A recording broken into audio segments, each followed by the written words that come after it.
नमस्कार मित्रों। आज हम बात करेंगे गौ माता की, अपनी देसी गाय की। हमारी देसी गाय खतरे में है। दुनिया में कोई ऐसा पशु नहीं है जो मनुष्य के साथ रहता है उस पर खतरा मंडराने लग गया हो, उसके अस्तित्व को खतरा आ गया हो। लेकिन हमारी गौ माता जो आज से 50 साल पहले हमारी अस्मिता की प्रतीक थी, हमारी संस्कृति की प्रतीक थी, हमारे आरोग्य की प्रतीक थी, हमारे धन की प्रतीक थी, आज अस्तित्व के लिए संघर्ष कर रही है। उसकी संख्या निरंतर घटती जा रही है। एक समय वह भी था जो हमारे परिवार की सदस्य होती थी, और इसीलिए हमने गाय को माता का स्थान दिया है। गाय को हमने माता के साथ में धन का प्रतीक भी दिया। हमने कभी गाय बेची नहीं, हमने गाय का दूध कभी बेचा नहीं, लेकिन फिर भी वो धन की प्रतीक रही। इसलिए गोधन गजधन वाजधन, नौ जो हमारे धन के प्रतीक है उनमें गाय का प्रथम स्थान है। और आज वही गाय हमारी सड़कों पर भटकने को मजबूर है। हम उसको घर में रखना नहीं चाहते। हम में से अधिकांश लोगों ने गाय को अपने घर में स्थान देना छोड़ दिया। कारण है, दुख का कारण है। लेकिन यदि हम थोड़ा सा विवेक से काम लें, थोड़े से बुद्धि से काम लें, थोड़े ध्यानपूर्वक यदि सोचें, तो यही गाय हमारे लिए आज भी हमारी अस्मिता के साथ में हमारी धन का, हमारे स्वास्थ्य का, हमारी समृद्धि का, हमारी प्रसन्नता का कारक बन सकती है। गाय में तो आज भी वही गुण है जो सदियों सदियों से, अनंत काल से हमारे लिए रहे हैं। हमारे बच्चों के स्वास्थ्य का एक प्रतीक है, क्योंकि जन्म के समय हम बच्चों को जो पोषक देते हैं वो गाय के दूध के रूप में उसे अमृत प्रदान करने के साथ ही देते हैं। हमारे छोटे बच्चों के लिए, कमज़ोर लोगों के लिए, वृद्धों के लिए, बीमारी के दौरान जो हमें पोषण के रूप में भोजन की आवश्यकता पड़ती है, उसकी पूर्ति सिर्फ गौ माता के दूध से ही प्राप्त हो पाती है। और आप तो जानते होंगे कि हमारे यहाँ गौ गाय का दूध, दही, घी, छाछ का विशेष महत्व रहा है।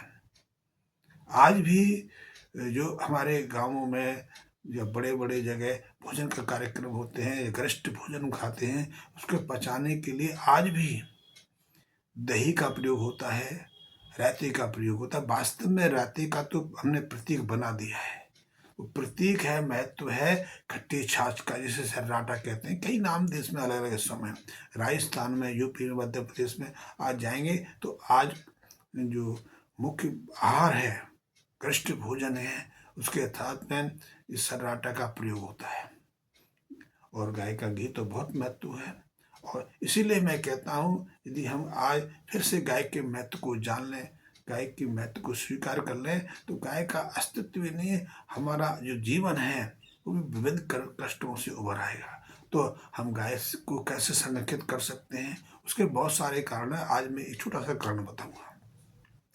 आप घर में गाय रखते हो और इसलिए गाय को छोड़, हम पे तो अधिकांश लोग इसीलिए अपने घरों से गाय को इसलिए खोल देते हैं कि वो हम पर बोझ बन जाती है। गाय दूध नहीं देती। गोबर का हमारे लिए कोई महत्व नहीं। किसान के लिए तो महत्व था, लेकिन किसान अब किसान भी गोबर के महत्व को जानकर भी प्रयोग नहीं कर पाता। गौमूत्र तो हमारे लिए कोई उपयोगी नहीं है। पहले आयुर्वेदिक प्रैक्टिस चलती थी, आयुर्वेदिक वैद्य काम करते थे, तो उनके लिए गाय के गोबर का, गाय के मूत्र का, गाय के घी का महत्व होता था। अब तो गाय के घी को भी विषाक्त बना दिया है, रोग कारक बना दिया है। इतनी बिना किसी सोच के, बिना किसी अनुसंधान के, भारत में या पूरी दुनिया में गाय के घी को लेकर कोई भी अध्ययन, अनुसंधान के कार्य नहीं हुए। अब हो रहे हैं तो उनसे बिल्कुल विपरीत परिणाम मिल रहा है। हमारे मस्तिष्क, हमारे डॉक्टरों में, हमारे जो चिकित्सा विशेषज्ञ हैं, उनके दिमाग में पिछले 30-35 सालों से पता नहीं कहाँ से क्यों ये बैठा दिया कि यदि घी का प्रयोग किया जाएगा तो हम हृदय के रोगी बन जाएंगे, हम हार्ट अटैक के शिकार बन जाएंगे, हम मोटापे के शिकार बन जाएंगे, हम लीवर की दिक्कत आ जाएगी, हमारा पेट। लेकिन ये कोई अध्ययन, अनुसंधान नहीं हुए, उनके ऊपर हुए।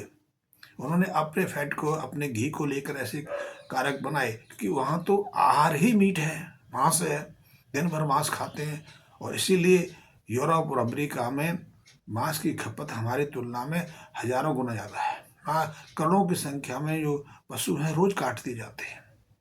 और इसलिए उनको खतरा है कि फैट खाएंगे तो मोटापा और बढ़ेगा, उनकी खून की नालियाँ मोटी हो जाएंगी, हार्ट की बीमारी हो जाएगी। लेकिन हमारे यहाँ तो ऐसा कोई कारण नहीं, हमारा तो आहार ही शाकाहार है।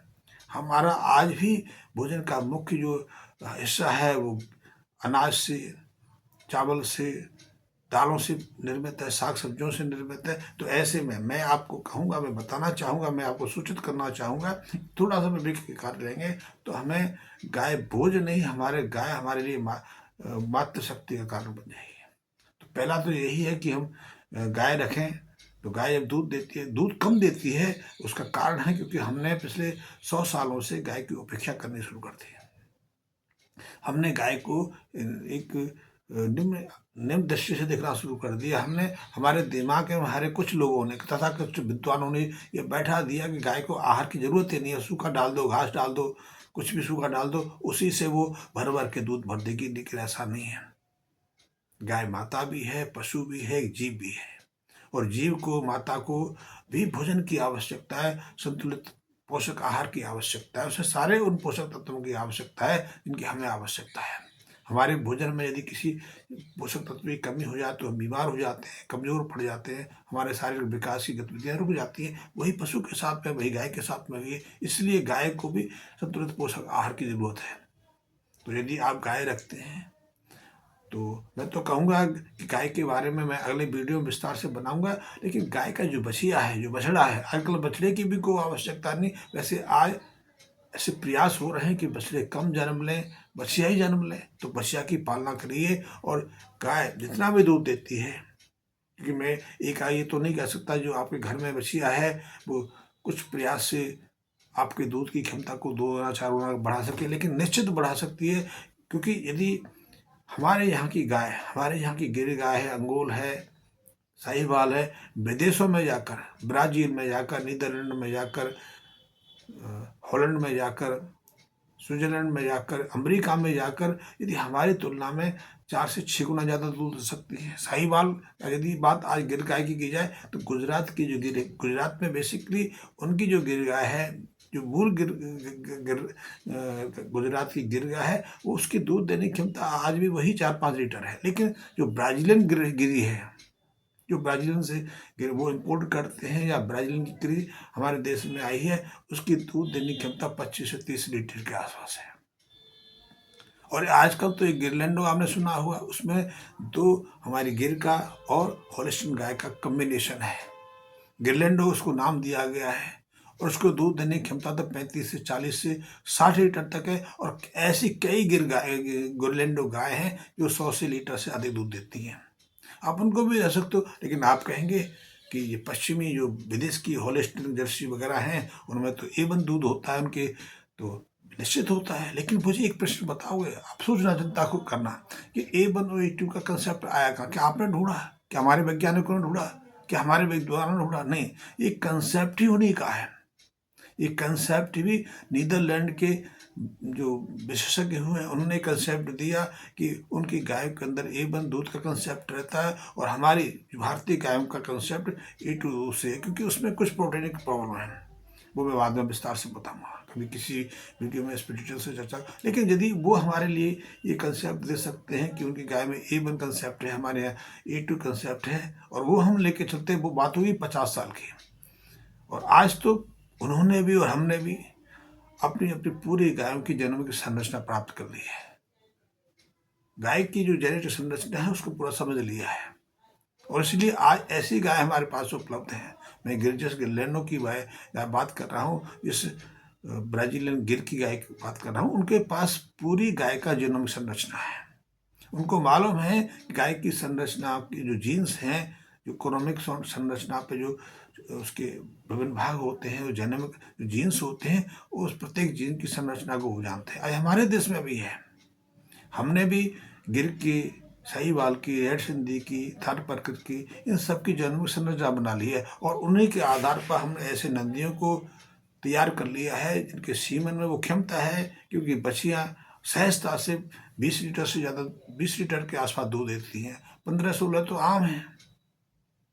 तो आप ऐसी बछिया रखिए। मैं तो कहता हूँ, इसलिए मैं कह रहा हूँ कि आप देसी गाय रखिए। लेकिन देसी गाय को समझ तो लीजिए। आप अपने बच्चे को डॉक्टर बनाना चाहते हैं, इंजीनियर बनाना चाहते हैं, IAS बनाना चाहते हैं, कोई और बनाना चाहते हैं, तो उसकी तैयारी नहीं कराते हैं कि आपका बच्चा घर में बैठे बैठे बिना किसी के इंजीनियरिंग में एडमिशन ले सकता है, क्या IIT जा सकता है, क्या मेडिकल एंट्रेंस ले सकता है?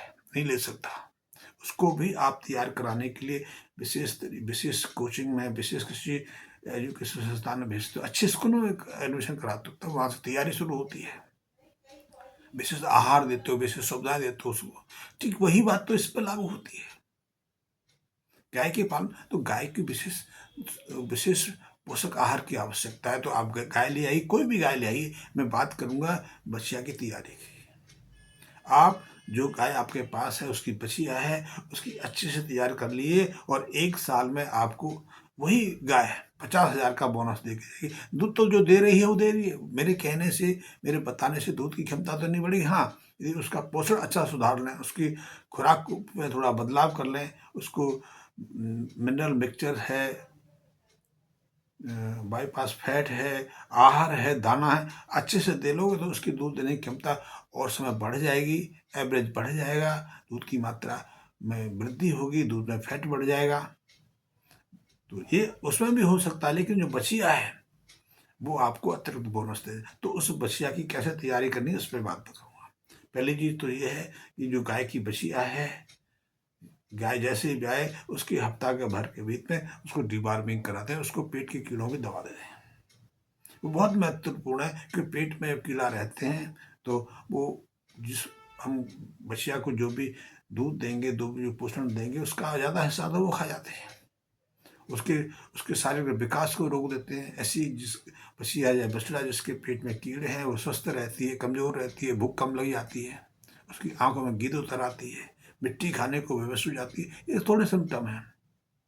उसके जो गोबर त्याग करती है, जो मल त्यागती है, उसमें बदबू आती, दुर्गंध आती, कभी कभी उसमें कीड़े भी दिखाई दे जाते। तो उससे बचने के लिए सबसे पहला तो है कि जन्म के 1 हफ्ता 10 दिन के बाद बछिया को, बछड़े को कीड़े मारने की दवा देनी आवश्यक। आजकल मैं जड़ी बूटी नहीं बताऊंगा, जड़ी बूटी भी बहुत महत्वपूर्ण है, लेकिन सहजता से कि हम सहजता से आज जीवन जीने लगे, हम सहज ही रपाई करने लगे, इसलिए तो हमने खेतों में अपने कार्बनिक गोबर की खाद को त्याग करके केमिकल आधार रसायनों का प्रयोग शुरू कर दिया है। क्यों? सहज लगता है हमें। गोबर की खाद में बदबू रहेगी, गंदी रहेगी, इकट्ठा करेंगे, साल भर लगे रहेंगे, ट्रॉली फेंकेंगे, फिर उसको जोतेंगे, तो लंबा काम। खाद तो बहुत सहज है, यूरिया बिखेर रही है, यूरिया मिल जाती है। तो बछिया को सबसे पहले डिबार्मिंग करा दो। एक बार तो जन्म के 10 दिन के अंदर करा दो, और यदि 6 महीने की हो जाए तो साल में, उसके बाद साल में 2 बार उसको डिबार्मिंग, पीले कीट के कीड़े मारने की दवा दे दो। 2 दवाएं कई तरह की आती है, अल्बेंडाजोल आती है, एल्मोर के नाम से वो दवा मिलती है। तो जो 100 मिलीग्राम की टैबलेट है, क्योंकि आपकी बछिया का वजन 3-4 जो हफ्ते के बाद 30-40 kg तो हो ही जाता है। तो आप उसको पूरी टिकिया दे सकते। और 100 ग्राम तक ये वजन है, 100 ग्राम, 100 किलोग्राम तक बछिया को आपने एक टैबलेट, एक बोलस 100 मिलीग्राम तक की देनी है। अब एल्बेंडाजोल दे सकते हो, आप फेबेंडाजोल दे सकते हो। और दूसरा कि बछिया को आपने अपनी जो गाय है उसका दूध तो देना ही देना है, उसके साथ में उसे आप स्टार्टर देना शुरू कर दीजिए। जो शिशु आहार है वो देना शुरू कर दीजिए। शुरुआत में 10 ग्राम दीजिए, 10 ग्राम सुबह, 10 ग्राम शाम को। और दूध की मात्रा यदि जितना भी वो ले आपकी गाय देती है, पूरा उसको जितना भी जरूरत है, पूरा कम है तो पूरा पूरा दोगे, ज़्यादा है तो कम दोगे। तो बछिया का जो वजन है उसका 10% के आसपास है। यदि बछिया का वजन 25 किलो है तो 2.5 किलो, 30 किलो है तो 3 किलो, उसको 2 बार में बांट के दीजिए और साथ में स्टार्टर शुरू करा दीजिए। और स्टार्टर शुरू में 10 ग्राम सुबह, 10 ग्राम शाम को, और उसकी मात्रा निरंतर बढ़ाते चले जाइए। हफ्ता 10 दिन के बाद उसको 40-50 ग्राम तक ले आइए। 1 महीने तक पहुँचते पहुँचते उसकी जो क्षमता है 1 किलो के आसपास आ जाए। 1 किलो जब आपका बच्चे बछिया स्टार्टअप लेना शुरू कर दे, दूध लेना, दूध की मात्रा को मैं धीरे कम कर सकते हो चाहो तो, लेकिन उससे उसकी ग्रोथ को एक गति मिलेगी। इससे आपकी बछिया प्रत्येक दिन 600-700 ग्राम के आसपास बढ़ेगी। मैं यदि जर्सी की बात करूँ, होल्स्टीन की बात करूँ, तो 800 से लेकर 1 किलो तक प्रत्येक दिन वजन गेन करती है, वजन को प्राप्त करती है। इसीलिए वो आप साल के आसपास, होल्स्टीन की बात करें तो 8-9 महीने के आसपास वो हिट पे आने की स्थिति बन जाती है, वो पूरी तरह से अडल्ट बन जाती है, वयस्क हो जाती है। 2 साल की होते होते वो माँ भी बन जाती है, दूध देना शुरू कर देती है। जर्सी की बछिया भी 12-13 महीने के आसपास प्रथम बार हिट में आ जाती है, और हमारी बछिया को हिट में आने में 3 साढ़े 3 साल का लग, क्योंकि हमने पौष्टिक आहार नहीं देते। हम सिर्फ बहानेबाजी में लगे, तो हमने बहानेबाजी नहीं करनी, अपनी बछिया को सही तरह से तैयार करना। तो पहले हमें उसे दूध देना है, दूध उसके वजन का 10% के आसपास, और उसको 2 बार बांट के देना है। साथ में हमें स्टार्टर देना है, शिशु आहार वो देना है, उसकी मात्रा को निरंतर बढ़ाना है, उसे 1 किलो प्रतिदिन तक ले जाना है। 2 बार में ले सकते हैं। और उसके बाद 3-4 महीने के बाद जब आपकी बछिया सामान चारा शुरू खाना शुरू कर दे, घास को पचाना शुरू कर दे, क्योंकि 3 महीने से पहले पहले बछिया या बछड़े के पेट में वो क्षमता नहीं रहती कि वो घास घास सेलुलोज को पचा पाए। जैसे हमारा शिशु है, 6 महीने से पहले वो, हमारा बच्चा भी 6 महीने से पहले अन्न को पचाने की स्थिति में नहीं रहता, क्योंकि उसके पेट के अंदर वो एंजाइम भी विकसित नहीं होते। और गाय का पाचन तंत्र तो अलग है, बछिया का पाचन तंत्र तो अलग है। वो सिर्फ एंजाइम पर निर्भर नहीं रहता, उसके ह्यूमन में बहुत सारे माइक्रोब्स, बहुत सारे के बैक्टीरियास रहते हैं, और उनको उनके विकसित होने में 3-4 महीने का समय लगता है। 3-4 महीने के बाद ही वो घास को पचाने की स्थिति में आ पाता है। तो उसके शरीर का विकास होने दो, और जब वो घास भी खाने लगे तो घास के साथ में दाना शुरू कर दीजिए, उसे मिनरल मिक्सचर भी देना शुरू करिए थोड़ा सा। ये बहुत ज़रूरी है घास के साथ में, और उससे उसका शरीर विकसित होगा, उसका अंदर का जो पाचन तंत्र है वो सामान्य स्थिति में आएगा। और यदि आप इस तरह से अपनी बछिया को तैयार करेंगे तो वो सामान्यतः 2 साल की होने तक हीट पे आ जाएगी, गर्भ धारण करने की स्थिति में आ जाएगी। आप सामान्य प्रसव से उसको गर्भधारण करा सकते हो, लेकिन फिर भी मैं चाहूँगा जैसे कि हम अपने अपने समाज में कर रहे हैं, अपने परिवार में कर रहे हैं। तो ऐसे में जब आपको लगे कि बछिया में हीट के लक्षण विकसित हो रहे हैं, अलग अलग नस्लों की गाय के जो लक्षण अलग अलग रहते हैं, यदि आपने गिरी पाली है तो उसके बहुत लक्षण वो सुस्त रहते हैं, दबे रहते हैं, सहजता से पहचान में नहीं आते हैं। आपको ध्यानपूर्वक नजर रखनी पड़ती है, और 18 से 24 घंटे के लिए आते हैं। तो जैसे आपको लगे कि अब पहली बार हिट पे आई है, तो आप उससे पहले रिसेप्टल का 2.5 ml का इंजेक्शन लगा सकते हैं। और लेकिन पहली बार उसको गर्भधारण नहीं कराना, चाहे वो सामान्य प्राकृतिक रूप से हो या फिर EI हो, कृत्रिम गर्भाधान हो। वो कृत्रिम की मैं इसलिए बात करता हूँ कि आपके आसपास उत्तम गुणों संपन्न वाला नंदी नहीं है, और ऐसे में यदि आप गर्भाधान करा देंगे तो वो बछिया भी कमजोर, दुर्बल, गुणयुक्त नहीं होगी, और हमें तो गुण संपन्न संतान लेनी है। तो और आजकल तो सहजता से गिर के, साहिवाल के, थार पर के, लाल सभी के सीमन उपलब्ध है, बीज उपलब्ध है। आप अच्छा उत्तम किस्म का बीज लीजिए, और ज़्यादा महंगे भी नहीं, महंगे तो और गुणों से संपन्न रहते हैं। जनोमिक जो सीमन है वो महंगे पड़ते हैं, क्योंकि उनसे जो बच्चा पैदा होगा, जो बछिया पैदा होगी, वो सारे गुणों से संपन्न होगी, वो कई बीमारियों से मुक्त रहेगी, उसे कई बीमारी पूरी जिंदगी होंगी नहीं, दूध देने की क्षमता बढ़ेगी। तो ऐसे जनों से आप ऐसी बछिया ले सकते हो जो 12, 15, 18 किलो के आसपास दूध दे। दूध ही तो वो चीज़ है जिसके कारण हमने गाय को त्याग दिया है। गाय ने दूध देना कम कर दिया, घटा दिया, हमने गाय को छोड़ दिया। इस संसार में, या हम भारत की बात करें तो यहाँ हम कुत्ते को बाहर नहीं छोड़ते हैं, लेकिन गाय को हम बाहर छोड़ देते हैं। यदि गाय दूध कम दे, दूध ना दे तो हम, इसीलिए तो हमारे देश में आज 60 लाख से ज़्यादा देसी गाय, गौ माता सड़कों पर विचरण करने को तैयार है। तो हम गाय की बछिया का अच्छे संरक्षण करके, अच्छे से पालना करके उसे उपयोगी बना सकते हैं, गाय को घर में रखने में व्यवस्था। और दूसरी चीज़ एक और भी है, हम खुद ही गाय, आजकल गाँवों में नहीं रहे, गाय तो गाँवों की चीज़ है।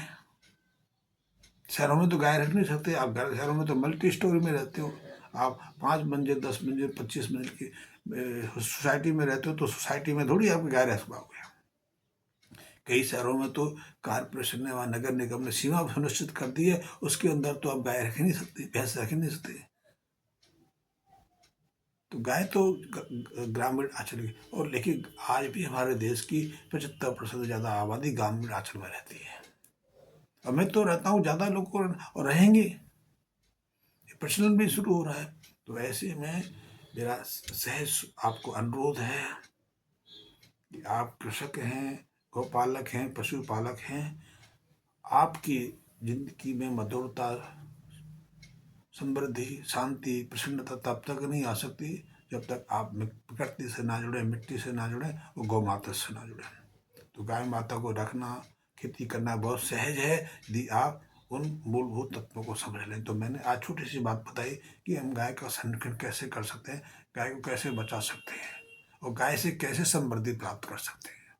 बहुत सारी बातें हैं, अगली वीडियो में करूँगा। आपके मन में कोई जिज्ञासा है, कोई प्रश्न है, कोई शंका है, तो उस संबंध में मुझसे प्रश्न उत्तर कर सकते हैं।